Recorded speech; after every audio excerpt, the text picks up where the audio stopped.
ഇന്ന് കമ്പനി ആക്ടിൽ characteristic of a company അല്ലെങ്കിൽ ഫീച്ചേഴ്സ് ഓഫ് എ കമ്പനി എന്ന് പറഞ്ഞിട്ടുണ്ടെങ്കിൽ നമുക്ക് ഇതേ സെയിം പോയിന്റ് തന്നെ എഴുതാം. ക്യാരക്ടറിസ്റ്റിക്സ് എന്ന് വെച്ചാലും ഫീച്ചേഴ്സ് എന്ന് വെച്ചാലും ഓക്കെ. ഇതിൽ നമുക്ക് എന്താണെന്ന് വെച്ചിട്ടുണ്ടെങ്കിൽ നമുക്ക് പോയിൻ്റായിട്ട് തന്നെ എഴുതാം. ഓക്കെ, നമ്മൾ ഒരു ഡിഗ്രിക്ക് പഠിക്കുന്ന പോലെയൊന്നും നമ്മളങ്ങനെ വാരി വലിച്ചൊന്നും എഴുതലല്ല അവർ ഉദ്ദേശിക്കുന്നത്. 5 പോയിൻ്റ് എന്ന് വെച്ചാൽ 5 പോയിൻ്റ് എഴുതിയാൽ മതി. പക്ഷേ അതെന്താണ്, കറക്റ്റായിട്ടുള്ള മെയിനായിട്ടുള്ള 5 പോയിൻ്റ് ആയിരിക്കണം. അതിനാണ് മാർക്ക്. ഓക്കെ, അപ്പോൾ നമ്മൾ ഈ എഴുതുന്ന കാര്യങ്ങൾ ആ കണ്ടൻറ് ഉണ്ടായിരുന്നാൽ മതി. അങ്ങനെ വാരി വലിച്ചൊരു 10, 25, 35 പേജൊന്നും എഴുതേണ്ട കാര്യമൊന്നുമില്ല. കുറച്ച് നല്ല മെയിനായിട്ടുള്ള കണ്ടൻറ് ഇരിക്കണം, അത്രയും മാത്രമേ നോക്കാൻ പാടുള്ളൂ. ഓക്കെ, ഇനി ഇത് ക്യാരക്ടറിസ്റ്റിക്സ് പഠിക്കാനായിട്ട് അല്ലെങ്കിൽ സിമ്പിളായിട്ടുള്ള ഒരു കാര്യം തന്നെയാണ്. പക്ഷേ ഇത് ഓർത്ത് വെക്കാനായിട്ട് ഒരിത് ഞാൻ പറഞ്ഞുതരാം. നമുക്ക് ആദ്യം എന്താണെന്നുള്ളത് നോക്കാം. ഓക്കെ, ഫസ്റ്റ് എന്താണ് separate legal entity. Separate legal entity എന്ന് വെച്ചാൽ എന്താണ്, അതായത് നമുക്ക് ലീഗൽ പേഴ്സണിൽ നിന്നും അല്ലെങ്കിൽ ആർട്ടിഫിഷ്യൽ പേഴ്സണിൽ നിന്നെല്ലാം കമ്പനി എന്താണ്, ഒരു സെപ്പറേറ്റ് ആണ് അല്ലേ. കമ്പനി അവരിൽ നിന്നെല്ലാം ഒരു വ്യത്യാസമായിട്ടിരിക്കുകയാണ്. അതായത് ഷെയർ ഹോൾഡർ നിന്ന് തന്നെ എന്താണ് ഭയങ്കര വ്യത്യാസമാണ്. കാരണം എന്താണ്, ഇതിനൊരു ഇൻഡിപെൻഡൻ്റ് ആയിട്ടുള്ള ഒരു കോർപ്പറേറ്റ് എക്സിസ്റ്റൻസ് ആണ് ഉള്ളത്. ഓക്കെ, അപ്പോൾ സെപ്പറേറ്റ് ലീഗൽ എൻറ്റിറ്റി. കമ്പനി എന്താണ്, കമ്പനി തനിയാണ്, ഷെയർ ഹോൾഡേഴ്സ് തനിയാണ് അല്ലേ. ആ ഒരു ഇതാണ് സെപ്പറേറ്റ് ലീഗൽ എൻറ്റിറ്റി എന്നുള്ളതോട് ഉദ്ദേശിക്കുന്നത്. Limited liability. ലിമിറ്റഡ് ലൈബിലിറ്റി എന്ന് വെച്ചാൽ കമ്പനിയുടെ ലൈബിലിറ്റി ആണോ ലിമിറ്റഡ് ആയിട്ടുള്ളത്?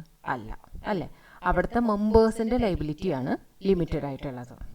ഓക്കെ, അത് പ്രത്യേകം ഓർക്കുക. കാരണം എല്ലാവരും ലിമിറ്റഡ് ലൈബിലിറ്റി എന്ന് പറയാൻ നേരത്തേക്കും എഴുതി വെക്കണം അല്ലെങ്കിൽ അവർ മനസ്സിലാക്കി വെക്കണം എന്താണ്, കമ്പനിയുടെ ലൈബിലിറ്റിയാണ് ലിമിറ്റഡ് ആയിട്ടുള്ളതെന്നാണ്. കമ്പനിയുടെ ലൈബിലിറ്റി അല്ല, അവിടുത്തെ മെമ്പേഴ്സിൻ്റെ ലൈബിലിറ്റിയാണ് ലിമിറ്റഡ് ആയിട്ടുള്ളത്.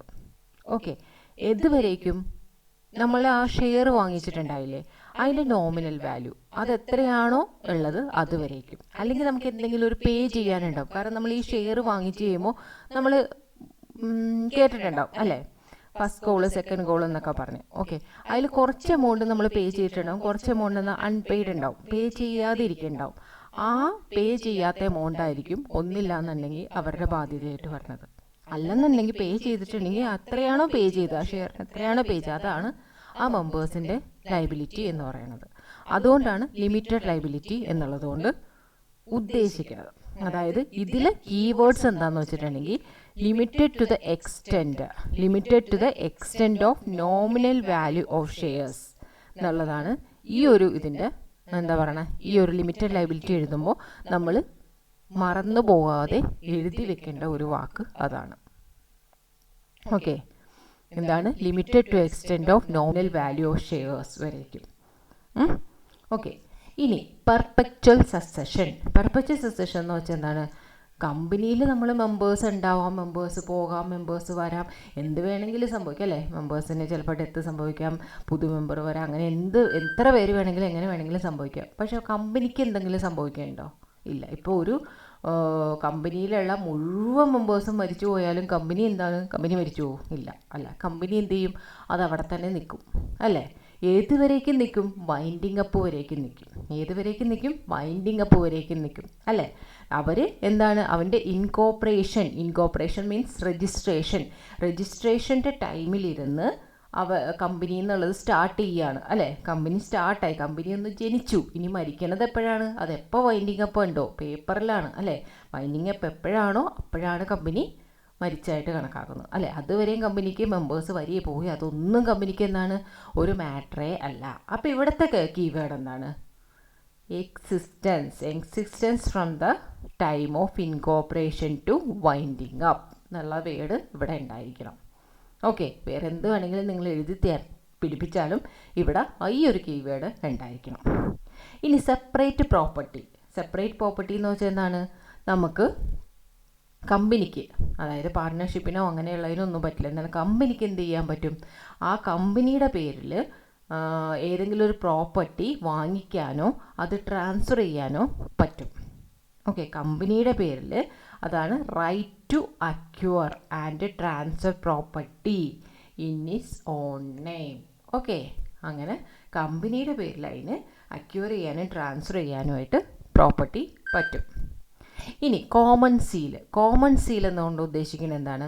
കോമൺ സീൽ നമുക്ക് എന്തിനാണ് യൂസ് ചെയ്യണത്? കോമൺ സീൽ യൂസ് ചെയ്യണത് എന്തിനാണ്? Affixing in the document such as contract etcetera അല്ലേ. നമ്മളൊരു ഡോക്യുമെൻറ്റിനെ അതിൽ അഫിക്സ് ചെയ്യാൻ വേണ്ടിയിട്ടാണ് കോമൺ സീൽ ഉപയോഗിക്കുന്നത്. പക്ഷേ കോമൺ സീൽ നമുക്ക് 2013 ആക്ട് വന്നപ്പോൾ നമുക്ക് കോമൺ സീൽ മാൻഡേറ്ററി ആണോ? അല്ല. കോമൺ സീൽ എന്തായി മാറി? ഓപ്ഷണലായി മാറി അല്ലേ. കോമൺ സീൽ എന്തായി മാറി? ഓപ്ഷണലായി മാറി.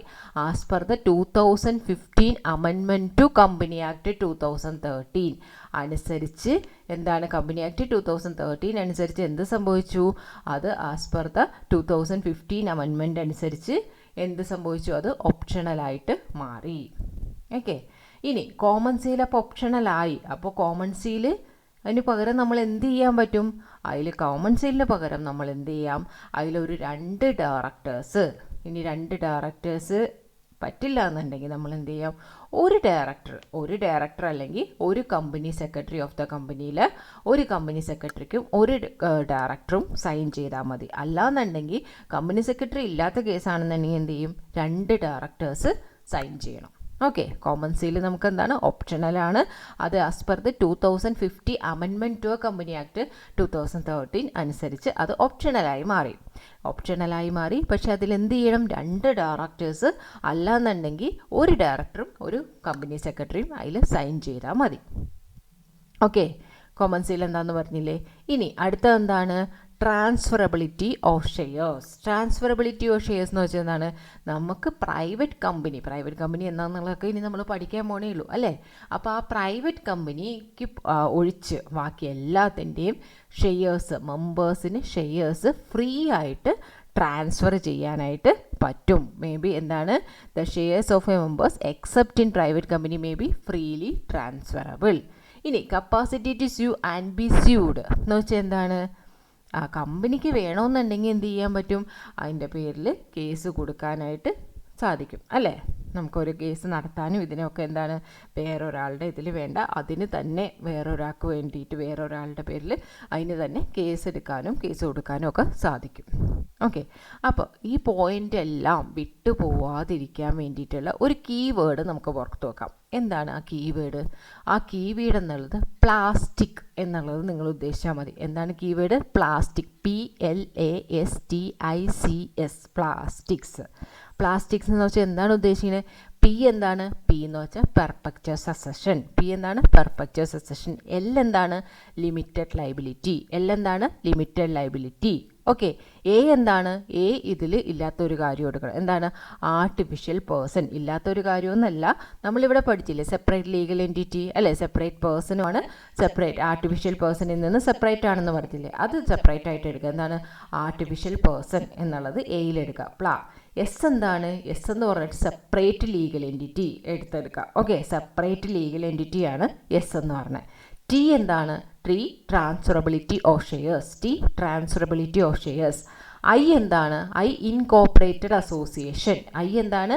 ആ ഒരു ഇത് ചേർക്കാൻ വേണ്ടിയിട്ട്, ആ ഒരു പ്ലാസ്റ്റിക് എന്നുള്ള ഇത് ചേർക്കാൻ വേണ്ടിയിട്ട് ഇതിൽ നിന്ന് തന്നെ എടുത്ത ഒരു വേർഡാണ് ഇൻകോർപ്പറേറ്റഡ് അസോസിയേഷൻ എന്നുള്ളത്. ഓക്കെ. ഇനി സി എന്താണ്? Common seal. ഇനി എസ് എന്താണ്? എസ് ഇനി ഒരെണ്ണം കൂടി ഉണ്ട് നമുക്ക്. ഏതാണ്? Separate property. അപ്പോൾ പ്ലാസ്റ്റിക്സ് എന്നുള്ളത് ആയില്ലേ, സെപ്പറേറ്റ് പ്രോപ്പർട്ടി. പി എന്താണ്? Perpetual succession. എൽ എന്താണ്? Limited liability. A artificial person. S separate legal entity. T transferability of shares. I incorporated association. C common seal. S separate property. Okay. ഇനി അത് മറക്കാൻ പാടില്ല. Point നമ്മൾ ഒരിക്കലും വിട്ടുകളയരുത്. ലോയിൽ നമുക്ക് മാർക്ക് കിട്ടുമോ, അല്ലെങ്കിൽ ലോയിൽ നമുക്ക് നല്ല ടഫാണ്, അല്ലെങ്കിൽ നമുക്ക് എന്തെങ്കിലും എഴുതി വെച്ചാൽ മതി, അങ്ങനെയുള്ള ഒരു ചിന്ത വേണ്ട. നമുക്ക് കുറച്ച് എഴുതിയാൽ മതി. പക്ഷെ അത് ആ കറക്റ്റായിട്ട് അതിൻ്റെ കീവേഡ്സ് യൂസ് ചെയ്ത് തന്നെ നിങ്ങൾ എഴുതാനായിട്ട് പഠിക്കാം. ഓക്കെ. ഇതിന് കുറേ പേര് ഭയപ്പെടണവരുണ്ടാവും, കുറേ പേര് എന്താ പറയുക, അത് എന്താണ് എത്ര എഴുതിയാലും ഈ ഒരു 40 എങ്ങനെയെങ്കിലും ഒപ്പിക്കാം എന്ന് പറയണവരും ഉണ്ടാവും. പക്ഷെ അങ്ങനെയല്ല, നമുക്ക് നല്ല മാർക്ക് സ്കോർ ചെയ്യാനായിട്ട് പറ്റും.